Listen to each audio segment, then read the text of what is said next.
बच्चों, कैसे हैं आप सब?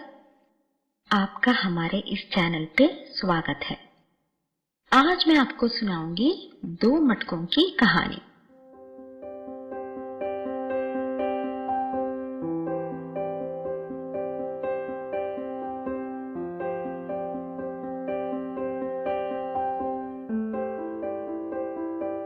मटका माने मिट्टी का एक ऐसा बर्तन जिसमें पानी भरकर रखा जाता है।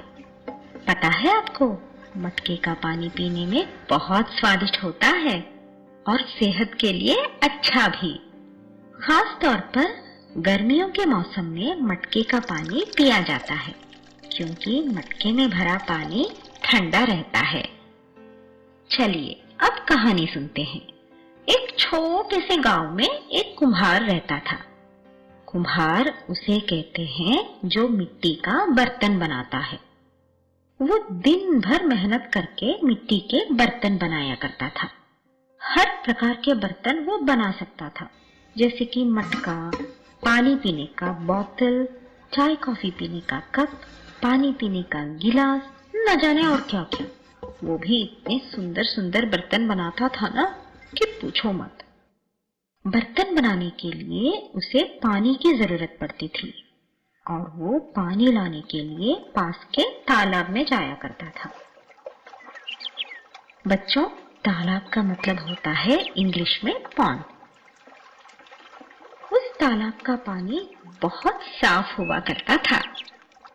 कुम्हार पानी लाने के लिए रोज अपने 2 मटकों को लेकर तालाब में जाता और उसमें पानी भरकर ले आता। उन 2 मटकों में से एक मटके में छोटा सा छेद था। छेद का मतलब पता है क्या होता है? छेद का मतलब है इंग्लिश में होल। उस छेद की वजह से उसका पानी धीरे धीरे उसमें से निकल जाता। ये देखकर दूसरा मटका उसका मजाक उड़ाने लगा।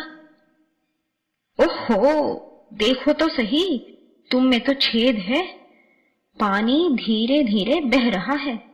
इस तरह से तो पूरा पानी खत्म हो जाएगा और मटके में कुछ नहीं बचेगा। घर पहुंचते ही कुम्हार इस बात को जानकर गुस्से से तुम्हें फेंक देगा। ये सब बातें बोल के जोर जोर से हंसने लगा। इतनी सारी कड़वी बातों को सुन के बेचारा छेद वाला मटका बहुत उदास हो गया। उसकी उदासी देखकर कुम्हार ने उससे कहा, तुम उदास मत हो, मैं तुम्हें यहाँ हर दिन जानबूझकर लाता हूँ।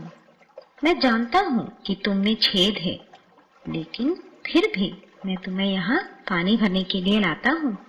ऐसा इसलिए है क्योंकि जो भी पानी तुम में से निकलकर बह जाता है वो इन पौधों पर गिरता है। इन पौधों को देखो कितने सुंदर हैं और इनमें कितने सुंदर सुंदर फूल आ गए हैं। ऐसा सिर्फ तुम्हारे वजह से हुआ है। इसीलिए अपनी कमियों पर उदास मत हो, उन्हें अपनी ताकत समझो। कुम्हार की अच्छी अच्छी बातों को सुन के छेद वाला मटका बहुत खुश हो गया और खुशी खुशी अपना जीवन बिताने लगा। तो बच्चों, इस कहानी से हमें यह सीख मिलता है कि हमें कभी भी अपनी कमजोरी को लेकर उदास नहीं होना चाहिए, बल्कि हमें अपनी कमजोरी को हमेशा अपनी ताकत बनाना चाहिए और उस पर काम करना चाहिए।